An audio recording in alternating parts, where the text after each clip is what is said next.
Salut à tous, c'est Manu, c'est Jean-Mi. Aujourd'hui, on va parler d'un jeu qui tient en une seule règle. Oui, une seule, mais une règle qui suffit à mettre l'attention autour de la table. Ce jeu, c'est Ratak. C'est un jeu de cartes pour 2 à 6 joueurs, accessible à partir de 8 ans pour des parties d'environ 15 minutes. Parfois un peu plus, si la table se met à réfléchir trop longtemps. Ratak sur le papier paraît presque minimaliste. Pas de plateau, pas de figurines, pas de livret interminable. Et pourtant, dès la première main distribuée, quelque chose s'installe. On révèle une carte et elle devient l'atout. Et immédiatement, la lecture de sa main change. Ceci, ce que vous trouviez faible quelques instants plus tôt, devient peut-être décisif. Cette carte dominante qu'au pas si forte ne l'est peut-être plus. Ratak n'est pas un jeu que l'on joue sans réfléchir. C'est un jeu d'attaque et de défense, un jeu d'initiative. Un jeu où l'on choisit quand frapper ou quand accepter plus. Ne pas être le dernier à garder des cartes. Mais derrière cette simplicité, il y a une vraie question stratégique. Comment gérer sa main pour survivre à la fin? Parce que tant que l'on pioche, on respire. On peut corriger sa main, mais le moment arrive toujours. La pioche épuise, plus de renfort, plus de retour en arrière. Et là, chaque carte devient lourde, chaque décision devient définitive. Autour de la table, on change, on se met à compter, on observe les mains des autres, on utilise un atout trop tôt. Et soudain, on comprend que Ratak n'est pas juste un simple jeu rapide. C'est un jeu psychologique, déguisé en jeu accessible. Installez-vous, gardez vos cartes pour le bon moment. Et surtout, vous faites en sorte de ne pas être le dernier. Allez, on va voir comment ça se passe. Aujourd'hui, on va plonger dans la Ratak. Un jeu de cartes au principe minimaliste, mais à l'attention bien réelle. Dans cette vidéo, on va voir ensemble, d'abord, comment fonctionne le cœur du jeu, la mécanique d'attaque, de défense et le rôle central de l'atout. On parlera aussi de ce qui fait sa véritable profondeur, la gestion de main, le timing de la fin de pioche et la manière dont la pression monte au fil des tours. On parlera du mode équipe, qui transforme la dynamique et introduit une lecture stratégique différente. Puis on passera à un avis complet, ressenti, rythme, accessibilité, et pour quel type de joueur Ratak révèle tout son potentiel. Bref, on va décortiquer le jeu sous tous ses angles. Parce que Ratak ne se résume pas à poser des cartes, tout se joue dans l'anticipation, alors installez-vous, gardez vos meilleures cartes pour le bon moment, et surtout, essayez de ne pas finir Ratak. Dans Ratak, le principe est simple, ne pas être le dernier à garder les cartes en main. Mais derrière cette règle unique se cache un jeu très tactique, fondu sur 3 piliers essentiels. La gestion de main, qui est le premier pilier. Vous devez constamment anticiper, organiser vos cartes et garder les meilleures pour le bon moment. Chaque décision compte, chaque carte conservée ou jouée influence la suite. Deuxième pilier, l'adaptation à l'atout. Une couleur, un symbole est plus forte que tous les autres. Il faut savoir s'en servir et surtout, savoir s'en méfier. Troisième pilier, le timing de la fin de pioche. Tant qu'il restera des cartes dans la pioche, vous renouvelez votre main après chaque tour. Mais dès qu'elle est vide, vous jouez vos dernières cartes sans aucun renfort. Et souvent, tout se joue à ce moment-là. Une fois la pioche épuisée, vous ne piocherez plus aucune carte. Alors, préparez une main solide pendant qu'il est encore temps. L'objectif du jeu est simple, se débarrasser de toutes ces cartes avant les autres. Le dernier joueur avec des cartes devient le Ratak, risée du royaume. Pour la mise en place, chaque joueur reçoit 6 cartes. De 2 à 4 joueurs, on retire toutes les cartes de 2 à 5 incluses, en gardant le 6 comme plus petite valeur. À 5 ou 6 joueurs, on utilise toutes les cartes. Les cartes restantes forment une pioche face cachée. Une carte est tirée au hasard et placée face visible sous la pioche. Ce sera la dernière carte piochée. Toutes les cartes de ce symbole deviennent l'atout et battent toutes les autres couleurs durant la manche. Le joueur ayant la plus petite carte d'atout commence. Pour cela, tous les joueurs doivent montrer leur plus petite carte d'atout. Parce que là, ce serait donc ce joueur-là qui commence. Le jeu se joue dans le sens aiguille d'une montre, en alternant attaque et défense. L'attaquant commence. C'est donc le joueur qui possède la plus petite carte d'atout, en posant une carte face visible devant un autre joueur. Il peut choisir n'importe quelle carte de sa main. L'attaque peut ensuite continuer selon la même règle. Attention, l'attaque ne peut jamais comporter plus de 6 cartes au total, quel que soit le nombre de joueurs. Le joueur attaqué peut, s'il choisit de se défendre, battre la carte opposée devant lui en jouant une carte plus forte du même symbole, n'importe quel atout, si la carte attaquante n'est pas un atout plus fort si l'attaque vient déjà d'un atout. Si le défenseur ne peut pas ou ne veut pas se défendre, il ramasse toutes les cartes devant lui et les ajoute à sa main. Le défenseur devient alors le nouvel attaquant. Si le défenseur choisit de se défendre en jouant une carte de la même couleur, de valeur supérieure ou une carte d'atout, l'attaque peut se poursuivre. À ce moment-là, tout joueur, y compris l'attaquant initial, peut ajouter une carte à l'attaque. Le premier à poser une nouvelle carte devient le nouvel attaquant, même s'il s'agit du joueur qui avait lancé l'attaque initiale. Pour ajouter une carte, sa valeur doit être présente sur la table, que ce soit parmi les cartes d'attaque ou de défense. Par exemple, si un joueur a joué un 8 et que le défenseur l'a contré avec un 10, on peut poser un 8 ou un 10, quelle que soit la couleur. Les joueurs qui souhaitent attaquer derrière ne pourront poser que des cartes de valeur déjà présentes. Il y a 2 situations sont possibles lors d'une fin d'attaque. Le défenseur bat toutes les cartes attaquantes. Le nombre maximum de 6 cartes a été atteint, ou les adversaires ne peuvent ou ne veulent plus poser de nouvelles cartes. L'attaque a échoué. Toutes les cartes du pli sont défaussées. Le défenseur devient l'attaquant. Cas numéro 2, le défenseur ne peut ou ne veut pas battre toutes les cartes. Il doit ramasser toutes les cartes, il les ajoute à sa main. L'attaque s'arrête immédiatement. Le défenseur devient l'attaquant. Par exemple, imaginons qu'un joueur attaque avec un 6. L'autre joueur se défend avec un 8. Les autres joueurs ne pourront attaquer qu'avec un 6 ou un 8, quel que soit le symbole de la carte. Apprenez vite à repérer les cartes hautes et les atouts dès votre main de départ. Cela orientera vos premières décisions Attaquer fort, ou temporiser, défendre avec de faibles cartes ou conserver les bonnes. Avoir le plus petit atout n'est pas forcément une faiblesse, cela vous donne l'initiative. À vous de lancer une attaque stratégique qui piège l'autre joueur, même avec une carte faible. Si vous avez des doublons, de 9 ou de 6 par exemple, commencez avec l'une de ces cartes, cela vous donnera plus de chances d'étendre l'attaque si le défenseur ne cède pas. Construisez des attaques coordonnées. Plus cette carte identique en main dans le groupe, plus il est facile d'épuiser un défenseur. Soyez attentifs aux cartes opposées, elles donnent des indices sur les mains des autres.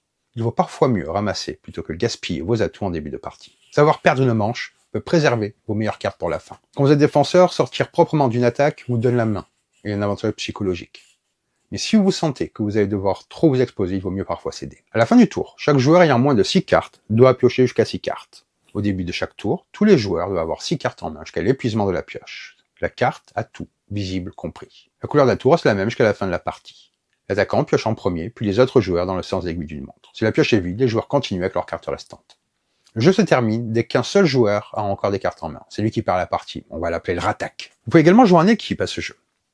Dans cette variante, le jeu se joue en 2 équipes fixes de 2 joueurs, assis en alternance autour de la table. Par exemple, A et C contre B et D. Le but est de ne pas être la dernière équipe à garder des cartes en main. Le jeu se déroule comme une partie classique. On distribue 6 cartes à chaque joueur. On révèle une carte pour déterminer l'atout, que l'on place en partie sous la pioche. On place le reste du paquet en pioche.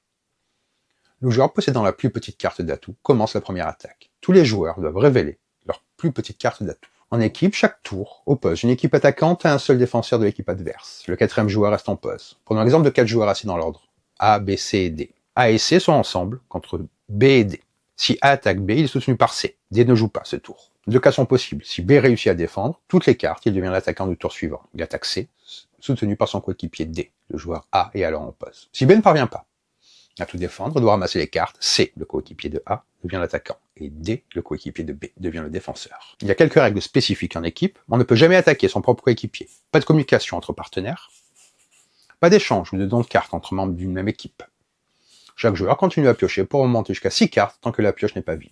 Le jeu se termine dès qu'au moins un joueur d'une équipe a encore des cartes en main, alors que les 2 joueurs de l'équipe adverse n'en ont plus. Cette équipe perd la partie. En équipe, faire tomber le défenseur, le forcer à ramasser, est souvent payant. Cela permet à votre équipe de garder l'initiative en attaquant à nouveau au tour suivant. Il est parfois judicieux de conserver vos bonnes cartes pour soutenir une attaque future, ou au contraire de forcer l'adversaire à gaspiller ses meilleures défenses. Avant de passer à mon avis, petite question.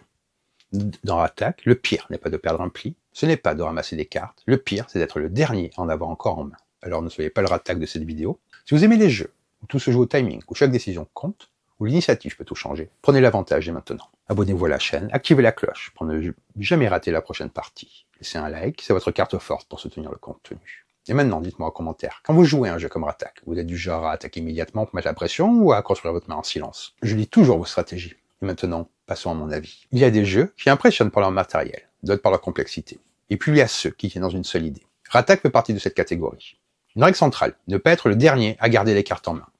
Rien de plus. Et pourtant, une fois autour de la table, on réalise très vite que cette simplicité est trompeuse. Parce que Rattaque n'est pas un jeu de défausse classique, c'est un jeu d'initiative, un jeu de tempo, un jeu de gestion de pression. Et tout repose sur un équilibre très fin entre attaque, défense et anticipation de la fin. La première sensation, c'est la lecture immédiate de sa main. 6 cartes, un atout révélé pour toute la partie, et déjà une projection mentale. Est-ce que j'ai la capacité d'attaquer fort? Est-ce que je vais devoir absorber? Est-ce que je peux contrôler la fin de manche? Le jeu ne laisse pas de place à l'improvisation pure. Chaque carte jouée est un investissement. Défendre n'est jamais neutre. Utiliser un atout, surtout en début de partie, peut être un sacrifice stratégique. Et c'est là que Rattaque devient intéressant. Il vous force à réfléchir à moyen terme. Tant que la pioche est présente, on peut compenser. On pioche pour monter à 6 cartes, on reconstruit, on respire. Mais la pioche épuise. Tout change. Plus de renfort, plus de correction possible. On joue ce qu'il reste. Et cette bascule crée une tension très particulière. Une tension qui ne vient pas d'un hasard brutal, mais d'une préparation plus ou moins réussie. On ne subit pas la fin, on l'a construite. Le rythme est naturellement fluide. Une attaque, une défense, des ajouts possibles si les valeurs correspondent, une limite claire de 6 cartes maximum sur l'attaque. Il n'y a pas de lourdeur mécanique. Les tours s'enchaînent rapidement. Cette fluidité cache une densité tactique réelle. Les valeurs déjà présentes sur la table deviennent des portes d'entrée pour relancer l'attaque. Cela signifie que même si vous n'êtes pas l'attaquant initial, vous restez impliqué. Personne n'est totalement spectateur. Et cette implication constante crée une dynamique vivante. L'ambiance peut devenir taquine, surtout à l'approche de la fin, car tout le monde sait qu'il n'y aura qu'un seul perdant, le Rattaque. Cette désignation finale donne une couleur particulière au dernier tour. On ne joue plus seulement pour optimiser, on joue pour ne pas rester coincé. Le thème médiéval pose un cadre d'affrontement. C'est un jeu de duel, d'honneur, de confrontation stratégique, qui correspond bien aux mécaniques. L'atout fixe pour toute la manche renforce cette cohérence. Il représente une supériorité constante, un avantage structurel autour duquel tout s'organise. L'alternance attaque-défense rappelle une logique de combat et la notion d'initiative, surtout en équipe. Donne presque une sensation de stratégie militaire. Le thème n'est pas envahissant, il soutient l'expérience sans l'en compliquer. Rattaque est facile à expliquer, la structure est claire, les règles sont précises, les conditions de victoire ou de défaite sont immédiates. En quelques minutes, un nouveau joueur comprend comment attaquer, comment défendre, comment piocher. Mais comprendre le fonctionnement n'est pas maîtriser le jeu. La profondeur vient de la gestion des atouts, des doublons, du timing pour céder une attaque plutôt que de gaspiller des cartes fortes. Elle vient aussi de l'anticipation de la fin de pioche. Un joueur expérimenté ne joue pas uniquement le tour présent. Il prépare les 2 ou 3 tours suivants. Et cette montée en compétence est progressive, naturelle et gratifiante. Leur jouabilité repose sur plusieurs éléments simples mais efficaces. La distribution initiale change tout. La tour révélée transforme la hiérarchie des cartes. Les dynamiques entre joueurs évoluent d'une partie à l'autre. Mais surtout, la fin de pioche ne se joue jamais de la même manière. Parfois elle est brutale, parfois elle est maîtrisée. Parfois un joueur semble en difficulté toute la partie, avant de sortir parfaitement ses dernières cartes. Le jeu se renouvelle par la décision humaine. La version d'équipe apporte une dimension supplémentaire. 2 équipes fixes, aucune communication, aucun échange de cartes. Et pourtant, une coordination nécessaire. Faire tomber un défenseur devient stratégique. Cela permet de conserver l'initiative au tour suivant. La lecture du jeu devient collective. On observe non seulement les adversaires, mais aussi le rythme imposé par la rotation des rôles. Cette variante donne plus de contrôle stratégique et renforce la dimension tactique. Le matériel repose essentiellement sur les cartes. Lisible, clair, fonctionnel. L'atout visible sous la pioche est une idée simple mais efficace. Rattaque ne cherche pas à impressionner, il mise sur la clarté et la fluidité. Et dans ce type de jeu, c'est exactement ce qu'on attend. Rattaque est idéal pour les joueurs qui aiment les jeux de cartes tactiques mais accessibles, les groupes qui apprécient la tension progressive plutôt que le chaos, les joueurs qui aiment gérer le tempo et anticiper la fin. Il peut fonctionner en famille, mais révèle surtout son potentiel avec des joueurs prêts à réfléchir un minimum à leur gestion de main.